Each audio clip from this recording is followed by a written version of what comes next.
Welcome everyone to Tips from the Trenches, how to deliver data products using a data mesh. My name is Wayne Eckerson. I'm the moderator for this panel and a long-time data and analytics expert. So the concept of a data product seems simple enough, but implementing them at scale across a complex enterprise is certainly a daunting endeavor. The data mesh was invented to give life to data products by providing a business and technical framework to foster the creation, governance, and distribution of data products throughout an organization. Building data products using a data mesh construct is now a top priority for many data teams. We are fortunate today to have a panel of data practitioners with us with deep experience in data products and data mesh. So they are Rafique Awan, VP and Director of Solutions Architecture at MFS, and Michael Canzoneri, co-founder of Data SQRL. So before we go further, can I have each of you just say a little bit about yourselves, your background, and what you bring to this table today? Yeah, thanks, Wayne.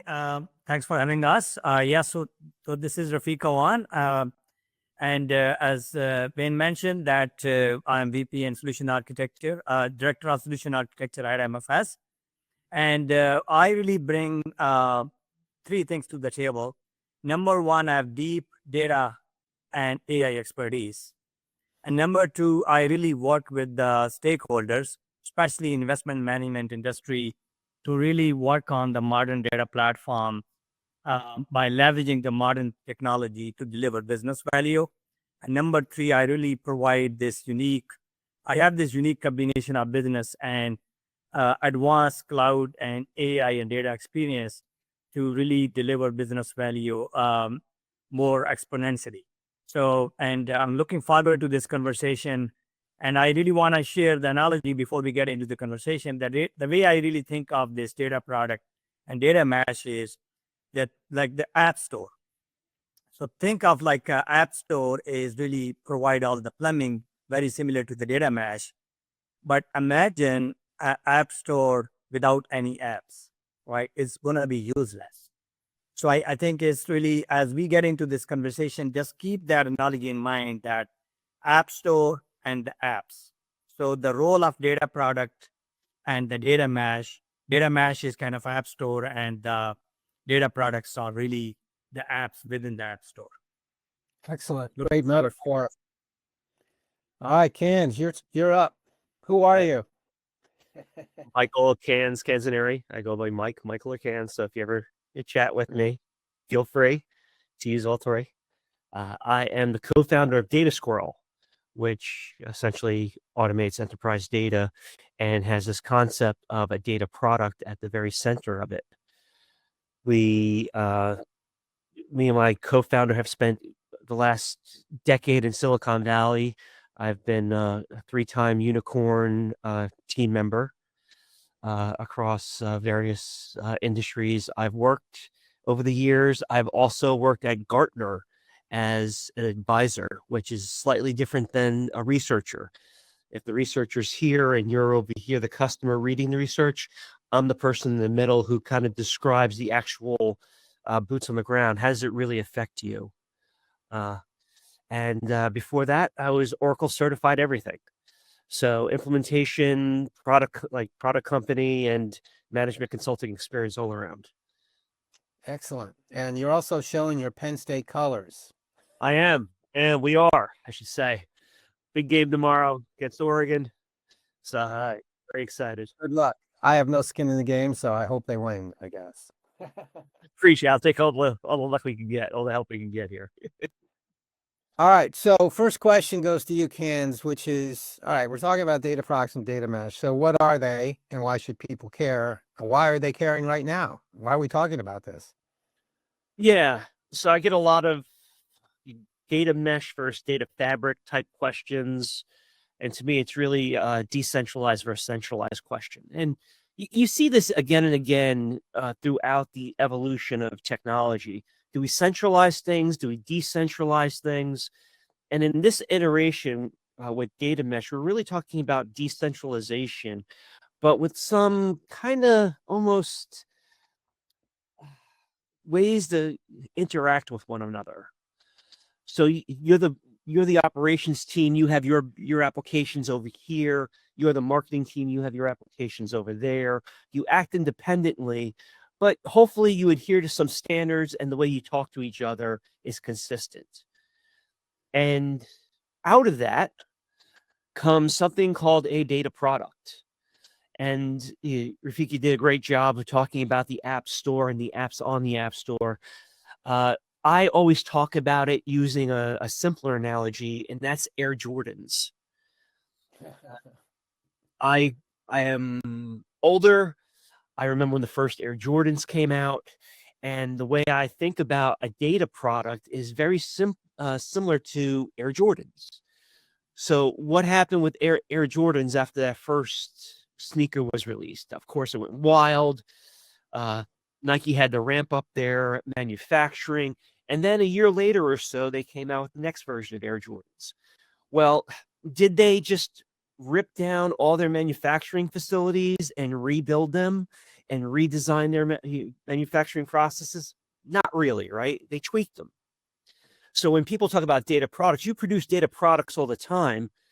I think what you're seeing across multiple industries is people aren't thinking about the manufacturing process of data products.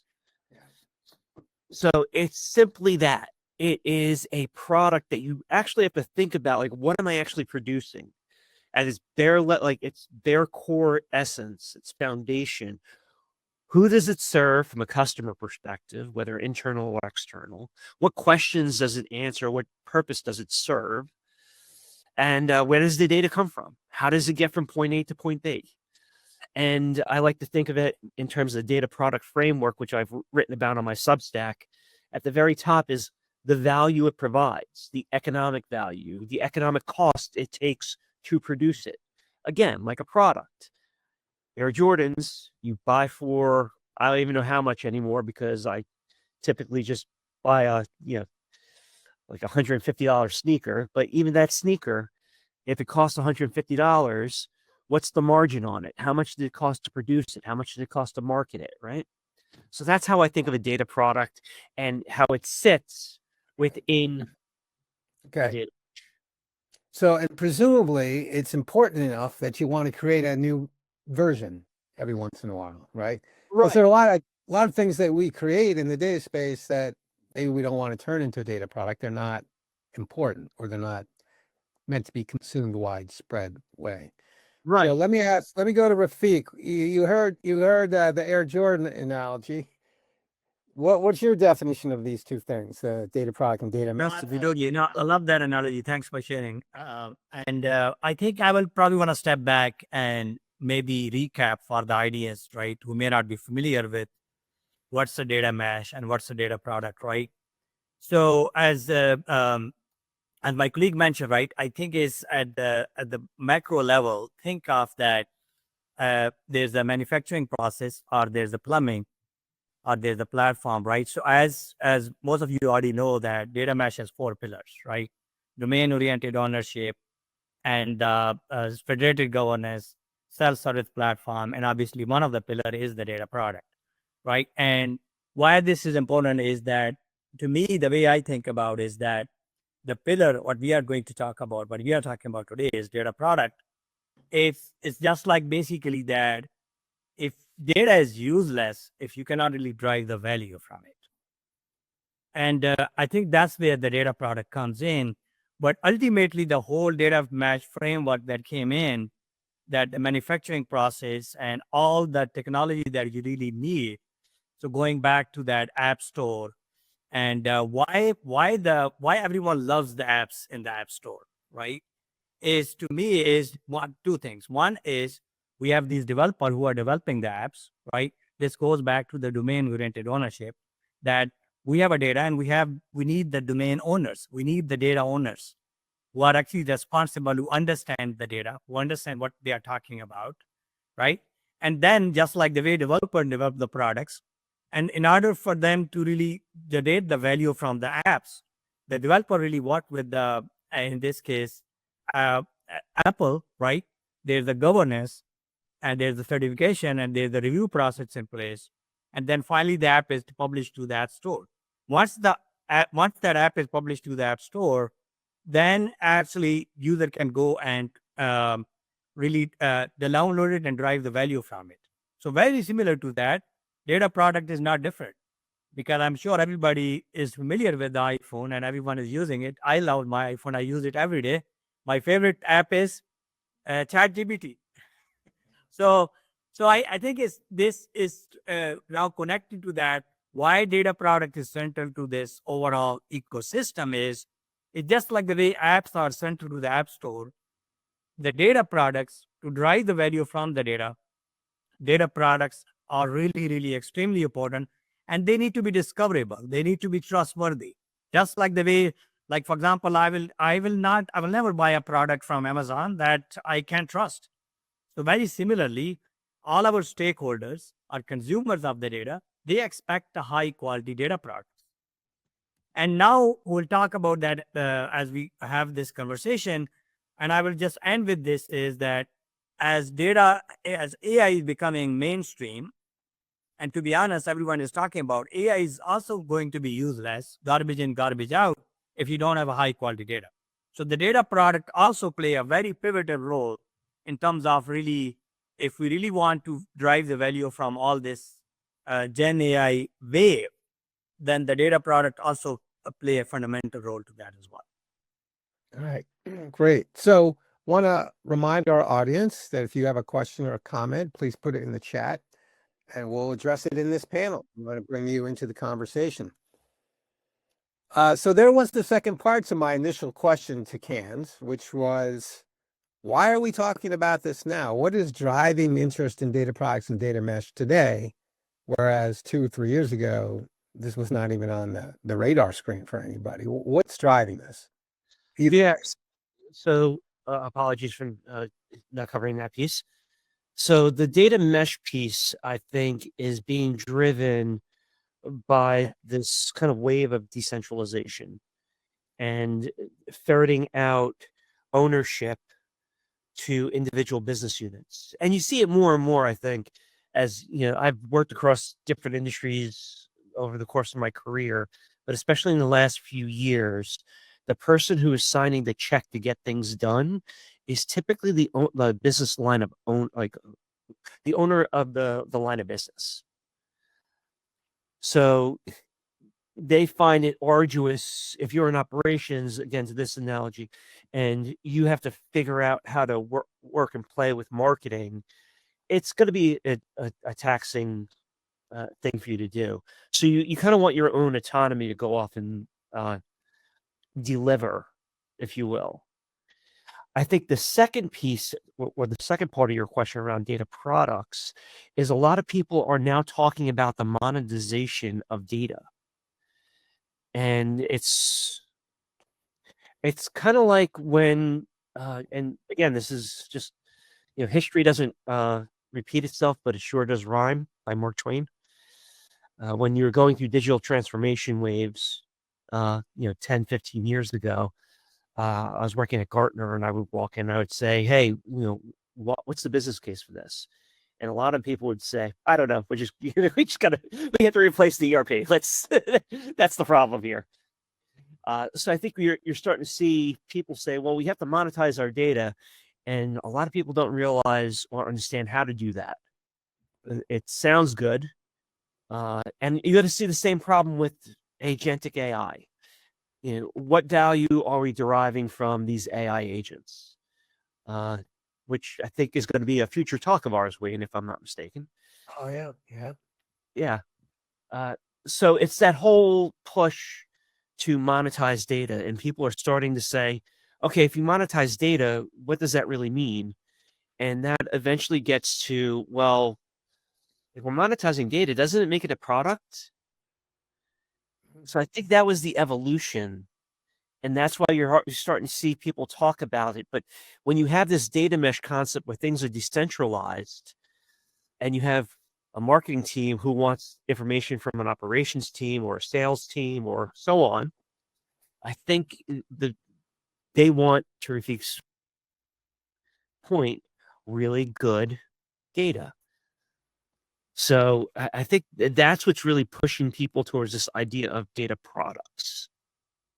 Right. So data monetization, the need for better quality data. Absolutely. Rafique, any other thoughts on that? Yeah, I think this is absolutely, I 100% agree with Ken's, right? So I think to me, again, I will stick to that analogy that of App Store, right? Why, why everyone loves apps, right? I think there are two things. One is the App Store is a self-service platform. So I think Apple and others, right, they've done a good job to really provide this iOS. It's really kind of a platform where somebody it's decentralized across the world. It's not just talking about within one organization, right? And this has been so effective. The reason it has been so effective is that it's really provide this self-service platform to all these developers who are really sitting across the world, and there's a very well documentation like what needs to be done to develop that and get the certification. So I think we need to get there. Like that should be our litmus test. Like obviously we are not there yet, where we need to think of like just like the way we develop apps, and there's a well-established process to deploy those apps to App Store. We have a long way to go where we have these data owners or domain owners, right? Who actually understand the data, who really provide the requirements, who define what that data means, right? And then we need to really do good job. We talk about technology, where we need to provide this kind of self-service platform. Because if we don't have a self-service platform, then it's not going to take it off. And once we get into the challenges and all that, we can talk about it. What are the challenges that everyone is facing?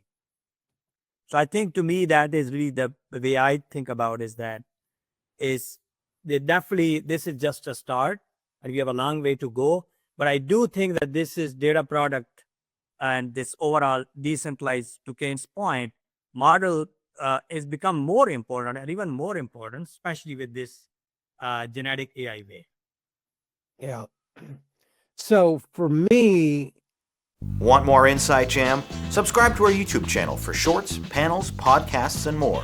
In your shorts feed, enjoy a daily dose of best practices from tech experts and leading solution providers, while long-form panel discussions and keynotes, recorded live every quarter, go deep on important industry topics. And don't miss our collection of regular podcasts, keeping you informed on the latest trends. We're hard at work collecting the best enterprise technology information from around the globe, so subscribe to be notified of our next upload. Now, let's get back to the show. I think one reason we're talking about this is that the data space is a decade behind the software space. We're still developing things like it's the Wild West, right? One-offs. And Rafique, you're talking about certification and processes and manufacturing, like Canz, you were saying. And we just haven't had that. It hasn't been the mindset. And I think calling a data asset a data product is the industry trying to wear a new hat, try on a new uniform, which is, let's try and go from an artisanal way of building things to a more industrial way of building things, where we have systematic processes that will deliver a guaranteed outcome so that our users know what they're getting and they're satisfied finally. Because frankly, they haven't been, right? Right. The users will ask for something, 2 years later, they might get it and they don't like it. So we've seen that all play a long, long time. So I think definitely that's part of it. Also, for me, the data mesh, I have mixed feelings about that myself. Definitely, it's a wave of decentralization. And, we've been fighting data silos for decades, right? As the bane of existence in the data space. But now with data mesh, data silos are kind of okay.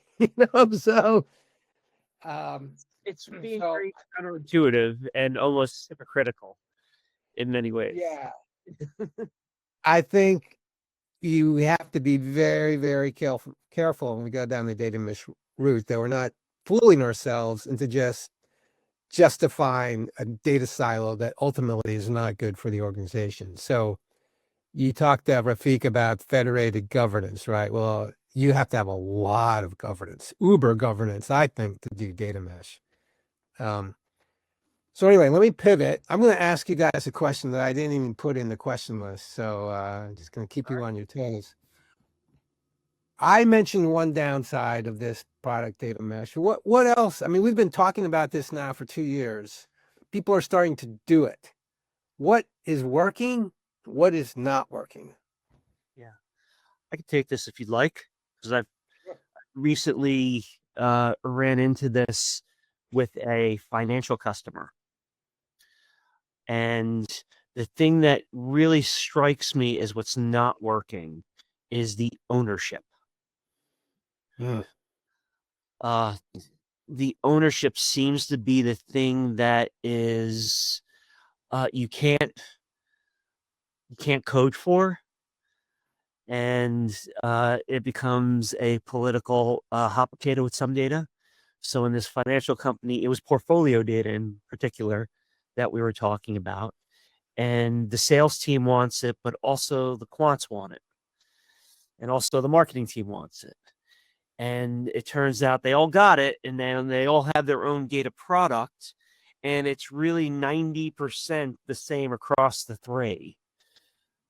So that's kind of just a quick example of what I'm starting to see in terms of ownership and the lack of product definition.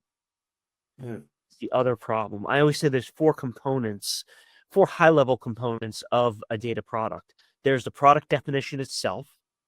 There's the technical definition of it. There's the versioning aspect, and there's the value aspect. And as silly as it may sound, the product definition piece is the foundation, is the most critical. And when you ask people, well, who are you really creating for? Who's kind of the ICP, or like ideal customer profile? A lot of people who create data products don't even have some of the basic questions answered about the product itself. So yeah, we don't have that product mentality yet in the data space. Right? And we are going to talk about who does this. So we'll save the question for later, but where do we find data product managers, right? And how do you create them? But anyway, let's hold on to that for a second. Rafique, Yeah, working, let's not. yeah, I think Kane's kind of nailed it. I agree with him 100%. The number one problem is ownership. I think there's no question about it. I think maybe the follow-up question would be that audience maybe wondering why ownership is not working and what we can do, right? So I think going back to that, as I think when you mentioned that we are probably 15 to 20 years behind on the data as compared to the software space. So I think, I guess to me, the one of the reasons that's not really working is there's a mindset shift that needs to happen. Because everyone is kind of used to this centralized model. And as you move toward this decentralized model, and I think I really love the example that Kane shared, that the way I think about data product is that it's like build once and reuse everywhere. Yeah. That you may have 5 different departments within your organization, but you are just building that product once.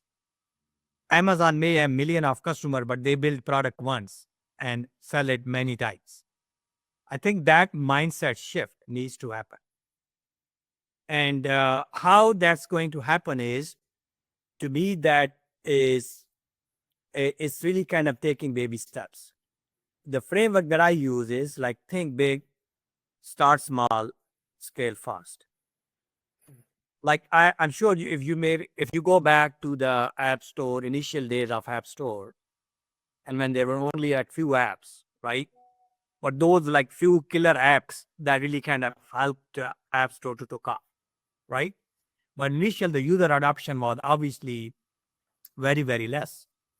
So I think we need to have that same mindset shift and paradigm shift maybe that needs to happen, that we need to really think of, focus on delivering business value and focus on building few products that can really help us moving the needle. And I think, Keynes, to your point, the reason ownership is, and it's really one of the big problems is because people don't see the value. Once they start seeing the value, then automatically there will be a moment, wow, yes, this is cool. Right? So I think that's where I think we have a long way to go. And we can come back to that with more details. I definitely have a lot of examples and use cases that we can get into. But I think to me, that's the nutshell. I think I would say that is one of the problem that, yeah. So I like that ownership shouldn't be an issue if you're looking at value, right? There should be a lot of business people want to jump on a new data product that's going to help them achieve their goals or satisfy customers. But I do agree with Cans that ownership is an issue, but I think it's more from a governance and domain perspective, right? Just to clarify, like every company's got customers and every department has a hand in the customers, right? So who owns the customer domain? Right. That gets really tricky. I know we've been part of discussions about, okay, do we split the domain up into subdomains and each subdomain has a different owner? It gets tricky. And I think this is just something that's no easy answers to, right? Yeah. Matter of fact, I always give the example if I go into a company or an organization and I say, how do you define a customer? And I ask that question to 10 different people, I'm going to get 10 different answers. It's rare that I walk into a company and I get somebody who's like, oh, we have our standard customer 360. Now, I will say when I do get that, I often also get, well, I ask another person, yeah, we use that, but we also add this data to it. So that's our customer 360. Yeah. It becomes. Can I just add one thing? Maybe I think you touch on something that is really, really important, right? I think to me, the way I think about it is that the foundation framework, right? The data domains and the data sets, right? Those are kind of our building blocks. I guess another analogy that I want to share with the audience is like, imagine going to a library where there are no shelf and there are no book labels. Can you really find a book that you're looking for? Probably it will be almost impossible, right? So I think to me, one of the starting point, and I think this ties back to the ownership and the point Kim was making is that once you really define your building blocks, which is really the foundation, which are the data domains and data sets, that's your starting point. And then the next thing is, okay, that identifying the owners, identifying the owner because an owner that who really understand those data domains, who really feel like, okay, yes, I own it. I get it. I know what it means. Going back to Ken's example, like customer as a data domain, ideally the data owner or data steward should be the person who actually really understand it, and ideally from the business side. So that is really, I think, is because of this mindset shift that big gap we have, and everyone is really used to this centralized model, and we are moving to a decentralized model. We can come back, and one more thing I want to add is the idea of self-service platform, like how important it is to have that. It's not just simply defining what those are, data domains and data products, but also enabling your stakeholders, like those are data owners, the data steward, that you can make them easy to define what they are. Yeah, make them easy to really make it discoverable. I think this is there, like we can talk about, like, for example, we are leveraging the internal marketplace within Snowflake, right? And the role of DBT and all that stuff. And I think I don't want to get into the weeds, but that's really, really important that you don't really provide this self-service platform, then even federated governance will not be effective. Let me add a quick, what I will call tip on how to discern ownership. If you're an organization struggling with who owns what data or data product, if you can understand the lineage of the data product to an extent, if, for instance, a lot of it comes from this one system, let's just say it's the point of sale system, because you want to know who owns customer transaction. Well, who pays that for that system?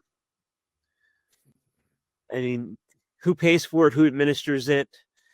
That might be a few good questions to start with, and put almost a flag in the ground, a stake in the ground, saying, okay, Rafique, you own customer transactions because you're the one who foots the bill for the POS system at our stores. So you own it.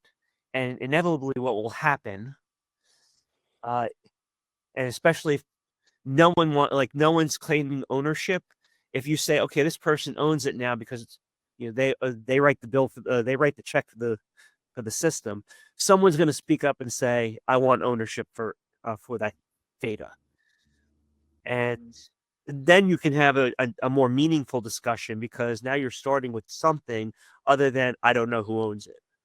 So system owner is a good way to, for me. Yeah, no, that is a good way to get the discussion going in the site, because you raise the issue that sometimes the problem is not too many owners. It's like no one wants to own it, right? No one wants to take responsibility and accountability.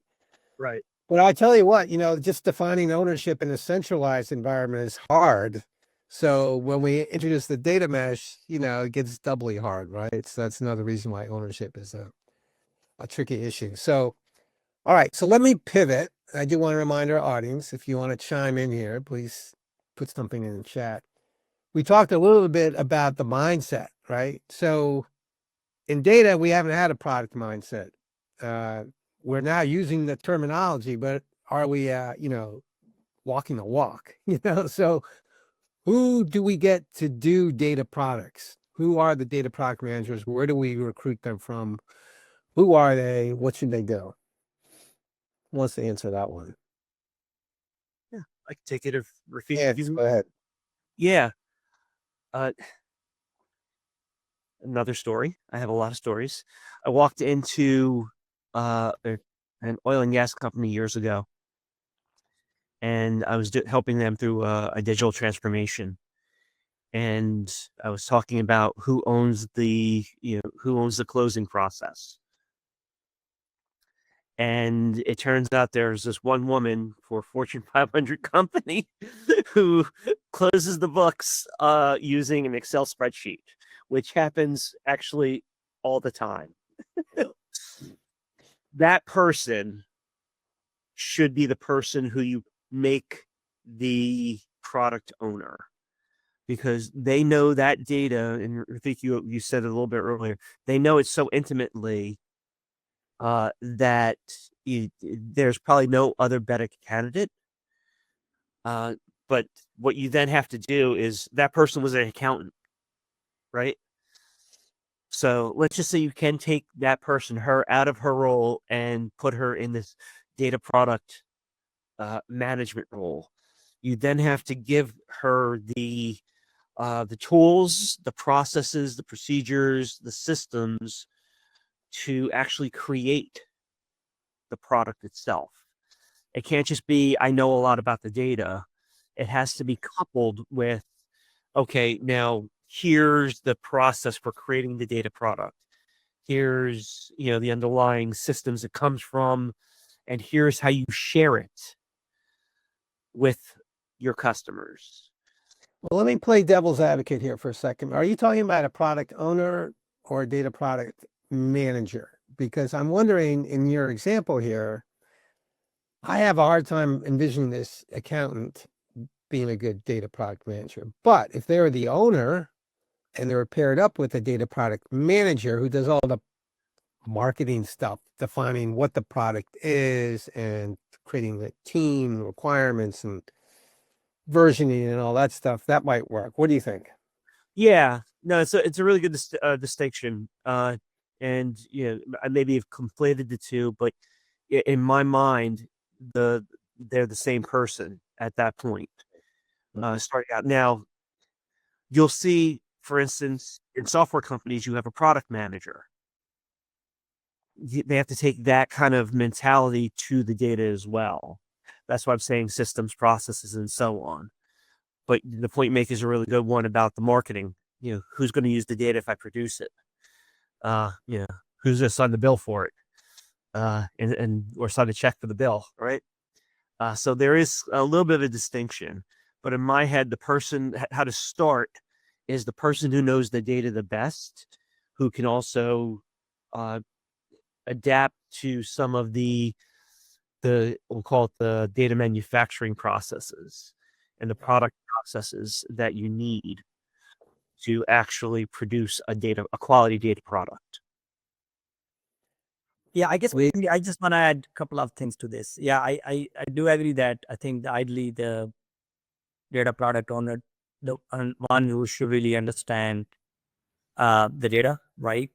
And understand the related processes. I guess this really kind of, if we step back, think about it, for us to really deliver a data product that really deliver business value, you have like 4 dimensions. You have people, you have process, you have technology, and you have data. Right? It's all these 4 dimensions needs to work together and needs to evolve to deliver business value. I think the challenge is that maybe one thing that I experienced it firsthand, that it's easy to find people who really understand the data, but they don't really have this full insight how the data that I own is going to deliver business value to the end customers. I think that's where the challenge is. And so I'm not sure like we can say that there's one person who really owns it. I think there needs to be a process that you need to establish. First of all, to define what's the role of data owner, what's the role of data steward, and what's the role of kind of a person who's actually developing and delivering these data products, right? Which I think, then to your point, is really the product owner, right? So I think they need to really work together hand in hand. And this is where this adaptive governance comes in. Even like we can't really talk about data match without really talking about governance. And I think one of the reasons why governance everyone hates governance, because it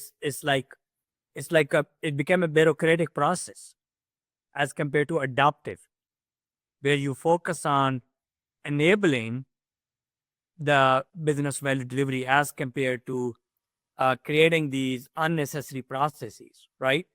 So I think to me, this is really where it goes back to the point that why is so much important to enable or provide this self-service platform, because there will be multiple stakeholders that really need to work together as a team to understand end to end, including the manufacturing process, to deliver business value. So I would say that I'm not sure we can say that there's one person really owns data product.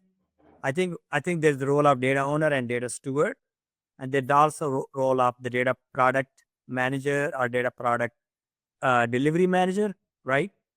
And I think all of them need to work together. But the most important thing is really this manufacturing process. Like what we need to do to really enable that platform, self-service platform, very similar to App Store, where people can come and validate and certify the data products. Unlock better leads through Solutions Review events. Welcome to Data Demo Day. Expert Roundtable, Solution Spotlight featuring Monte Carlo, Cohesity, Denodo, Cloudflare, High Gear, Broadcom, NextThing. Boost your brand with a webinar that shares comprehensive use cases, real-time product demos, and an interactive Q&A. All broadcast live to LinkedIn, YouTube, and Zoom from our Boston studio, or even on location. Fill your sales funnel with high-quality targeted leads. And contact us today by visiting solutionsreview.com/virtual events. So I think we're conflating roles a little bit. The data owner, data steward, those are governance roles. And I think data products sit on top of that, right? They require clean, consistent, well-defined data that is the responsibility of the owners and stewards to provide, right? Where I see the data product manager or data product owner, which is more of an executive type person, as the champions, right? They have a vision for a product. Let's just think of it as like a customer dashboard. That's a pretty typical data product, right? And they have the vision for this, and then they're going to pull the resources together, including the data owners and stewards and data suppliers and the developers, and they're going to go out and define the target audience and interview those people and figure out what their requirements and specs should be. but they have a vision for a product that's going to be delivered on a continuous basis. So I think that's important to realize. And if that's the case, I do wonder, I'm a full believer, Rafique, in the self-service data platform, but I wonder if that in itself is a data product, because it's the most important data product because it enables everything else. And I think a I data think it's team, more like a Walmart. what's that? I think of it more like a Walmart, or to Rafique's example, like the App Store. You have all these different, products coming into the portal that are owned by, you have your Nike sneakers over here, you have your Under Armour shirts over there. So I think of, to go back to Rafique's analogy with the App Store. It's I often just think like, the big box stores. They have all these vendors who produce these products that they consolidate into this one area that you can go to and pick up your sneakers and your t-shirts and whatever. So it sounds like you're talking about a data marketplace, which I think is a little different than a self-service data platform. It is. I think in some ways it is, but I mean, how is it really different from a self-service? Well, in the old days, if a user wanted a data set or a report, they had to go, file some paperwork and wait 3 weeks, right? Right. So somewhere else. Right. More recently, if a data analyst wanted a data set, they would have to still sometimes ask the BI team for it. If they're lucky, there was a data catalog and they could figure out how to create a SQL query to get it. But then they would have to know how to write the SQL and have the proper tool. So we put up all these barriers in the way between people and the data, and a self-service data platform systematically erases those barriers so that users, whether they're executives or developers or analysts, have the easiest way possible to access to whatever insights they need or data they need. And that's the role of a self-service data platform, is to make that possible. Rafique, what's on your mind? Yeah, I think maybe just to kind of going back to clarify one thing, right? So I think to me, it's pretty clear that I guess there are two things. Step one is obviously that you work on to create a data product. Step two is that you make it discoverable and highest quality or trustworthy, right? So I think to me, that's where the marketplace comes in and the role of self-service platform, right? Self-service platform enable that marketplace, right? To me, the way I think about it is that if it's important to really create the data product, and it's important to really define the data product. But if it's not discoverable, and if the stakeholder who really need the data product to deliver business value, they cannot really find it, it's still useless. So I think to me, that's where I think is kind of complete the picture. That you really need to make sure that as you are working on to establish the processes to create their data product and define the data product, you really want to make sure that A is discoverable and B is trustworthy, right? Okay. Where I think the certification comes in. So you guys are both talking more, I think, about a data marketplace, right? Which I've been talking about for 2 or 3 years, and I think it's a really valuable component. It's certainly integral to a data mesh, because if you're going to have a decentralized data environment where different domains are producing their own data products, who the hell is going to discover what they've created unless you have a data marketplace, right? So you can't have a data mesh, in my mind, without a data marketplace. I do think it's a little different than a self-service data platform, but that's okay. But the marketplace is fundamental to data products. Absolutely. If you only have 1 or 2 data products, you probably don't need a marketplace, right? But if you have a dozen and they're going to be used by different departments throughout the organization, or customers and suppliers, then you certainly need marketplace. And when I started talking about marketplace, it was just a figment of my imagination, and a couple of vendors who were out there in the commercial space actually providing platforms for companies that were monetizing data in a commercial sense. And I was like, okay, that's great, but I think from my consulting experience, every organization needs a data marketplace inside the organization, not just to sell products outside the organization. So now, fortunately, that is now become front and center. And a lot of the data marketplace vendors have pivoted from, a platform for external data monetization to internal data consumption. I think that's a really good thing that's happened in the industry. All right, so let's see. We're counting down here. Yeah, so Rafique, I want to ask you a question. And then Michael, I'm going to ask you a question, and then we're going to wrap it up. So Rafique, a lot of companies are trying data mesh. Are they succeeding? What do you think? Yeah, I think to me is I think definitely data mesh is getting traction. And again, it's always going to be the first step is going to be hard. I think to me the most important thing is that the question is okay that yes, there are some organizations who actually have implemented data mesh and data products successfully, and they are actually driving the value, right? So we can talk about a lot of examples in the industry. I think to me that what are the best practices for you to be successful? And I think this goes back to the earlier framework that I was talking about, that if you really want to be successful, let's make sure that you understand that what business problem you're trying to solve. Because if you're just trying to implement data mesh and data product for the sake of, it's like a cool, right? A lot of companies do. They're just following their Yeah. herd. Yeah. But if you're doing that, then obviously you will fail for sure. Yeah. But if you're going to focus on starting with, okay, what is the business problem that I'm trying to solve, and walk backward, and then really, okay, for me to deliver this or for me to solve this problem, these are the data product I need.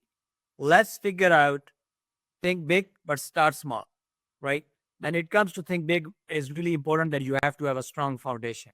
Because if you don't have a strong foundation, you will not be able to scale. So I think to me that if I have to really, based on my over 25-year experience, if I have to really share with the audience, number one, make sure that you start with business problem that you're trying to solve. Number two, make sure you have a strong foundation. Invest in foundation upfront. And number three, that once you have a foundation, once you know what problem you're trying to solve, then ask yourself how many data products I need to solve that one or two problems. Start with that, and then see like how it's going to be evolve. Because if you're just going to work on like all the data product that you really need in your organization, I think that you're really kind of inviting yourself to a failure. So think big, start small, and then you'll be able to scale fast if you have a very flexible foundation that enable that discovery, that enable that certification of the data products, right? Because that is extremely, extremely important. If you don't want to pay attention to that foundation on step one, on day one, I think that definitely I will say with conviction that you will fail. So you make it sound so easy, Rafique. How's it going at your company? I assume you're implementing the data mesh. Is that you? Yeah, absolutely. I think, to be honest, is ups and downs. We are definitely working on to make sure that we focus on delivering business value. I think going back to Kane's point, ownership is really one of the things that is taking time, and the mindset shift. So, but I think we have a good start. We definitely have a very strong foundation, and but we are not there yet where we can claim, okay, that we have a huge success. But I think we have a good start. So when you say you have a strong foundation, do you mean you have, pretty integrated data environment, high quality data, governance in place? Okay. Yeah. Okay. Yes. we have few things which in progress, but I think we definitely have a flexible foundation in place. Okay. All right. So Canz, you're going to get the last question here, which is an area that you've focused on is data contracts, which I think are integral to the notion of a data product. So tell us what a data contract is, how you implement it, and why you need it. Yeah. So what it is, it's kind of a way to say to your customer, this is what I'm going to produce. This is what it's going to contain. And here's, the time you're going to get it. And here's how fresh it is. And how you implement it could be any combination of YAML or JSON. But I think about it just from my work in the public sector.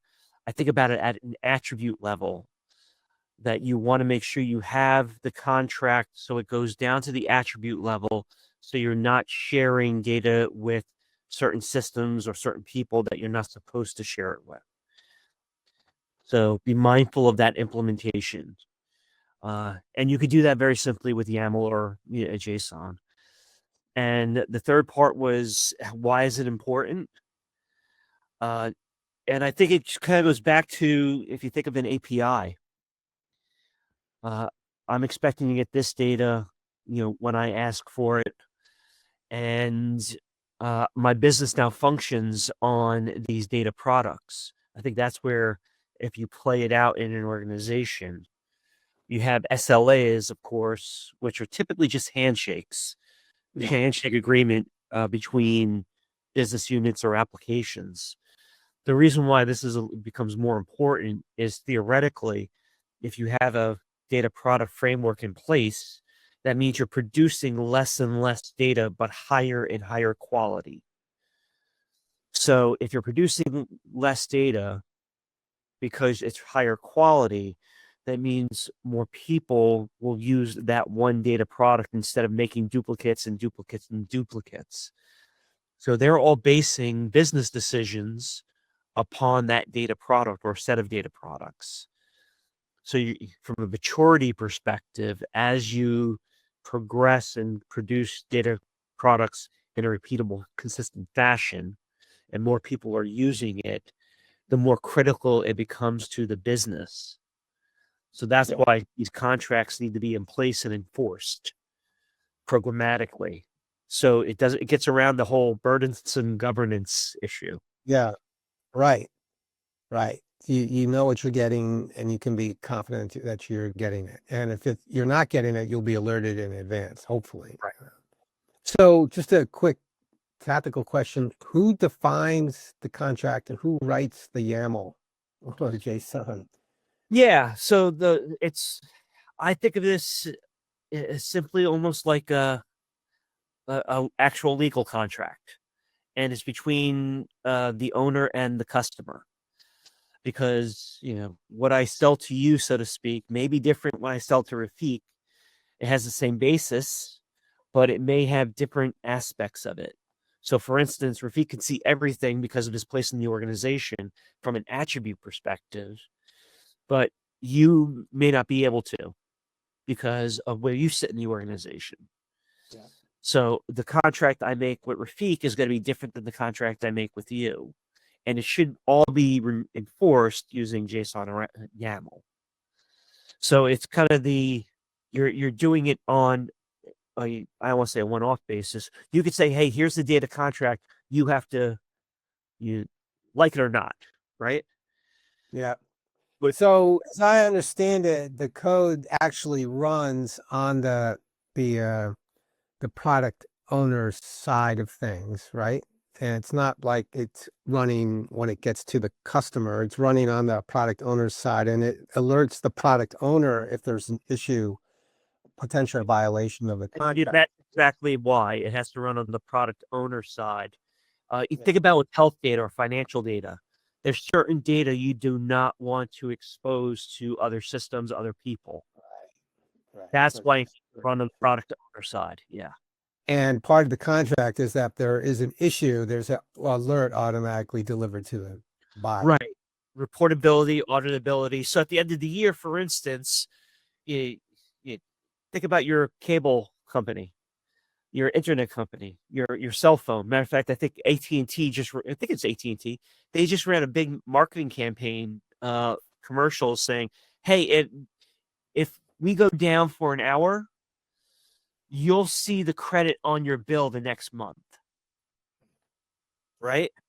So think about that. So at the end of the year, you do a review. Actually, you should do it once a quarter, really. And you're sitting down, you're looking at your data products. You should be able to see where and how they performed over the course of that time frame. So again, we talk about the business value. So you can then go back and say, "Hey, Cans, I see you only delivered the data product, 90% of the time." Well, that's not good enough. We agreed to a 99.999% of the time. What actually happened there? Yeah, so it's not only benefiting the buyer, so they are confident that they'll get what they asked for and then they can make sure that they are getting it. But it also sounds like another governance control for the seller to make sure that their processes are in place. And the owner, because it forces a higher quality product to be produced. Right. Excellent. All right, guys, we've come to the end of our session. So there's one question left. It's the speed round.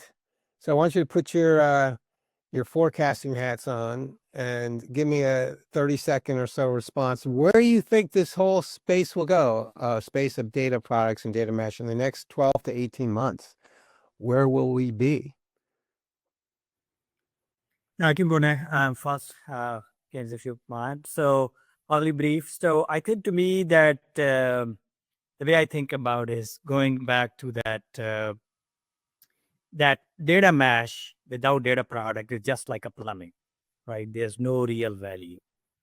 So, the number one, the data product is the key pillar that you really enables to deliver business value. Number two, in the age of AI, everyone is talking about that, okay, AI is not going to be effective if you don't have a trustworthy data. I think my kind of prediction is that for next 1 year and maybe 1 to 2 years, the data products is going to take off in a big way. That everyone will start talking about data product, just like the way everyone talks about apps in App Store. And I think the data product really become this cornerstone to enable AI. And the organizations who actually have a strong foundation and ability to deliver data products quickly, they will really be successful. So I think my prediction is that data product become the foundation to really enable the delivering business value leveraging the agentic AI. Yeah, I think the next 1 to 2 years, because of what Rafique said, you're going to see a lot of companies fail in their AI initiatives. And you're already seeing that. There's a New York Times study or article published by, the study was done by McKinsey, and a massive amount of failures. And again, it's like we saw with digital transformations, it's in the 90% range. And it's there because of the data. Yeah. So I think what you'll see, to Rafique's point, you'll see companies start to say, okay, what data are we using? How are we producing it? Who owns it? How do we manage it? So I think you're going to see an evolution that's going to quickly start to take place because the landscape of AI needs it. Yeah. So I think the data products landscape will explode, to Rafique's point, because of the need generated by AI. Oh yeah, I can just to validate that. I can see that at the work we're doing at DataLear. We're building agentic AI applications for customers. And fortunately, we've helped them build a data foundation, which involves building a data lakehouse that pulls data from multiple sources and building zones of integration, right? The medallion architecture. And also fundamental is a dimensional model oftentimes, right? That if you have that, boy, you can create an agentic AI application that really sings. That's what we're discovering, right? So building that semantic layer for that your agentic AI application runs off. If you have the models in place that a lot of companies don't because they've taken shortcuts or they've had mergers and acquisitions, it's a nightmare. You could do AI, but it's going to be very narrowly delivered in pockets, right? Which is what we've seen for the last 30 years. Things get built in pockets, and the enterprise approach is only for the few and the mighty, I guess, who've done things the right way. So with that, Rafique, Canz, thank you so much for your time and your insights. This has been really valuable. I want to thank the audience for their patience, and I hope you got something valuable out of this, just like you will from your data products and data mesh. So with that, one and all, have a great day.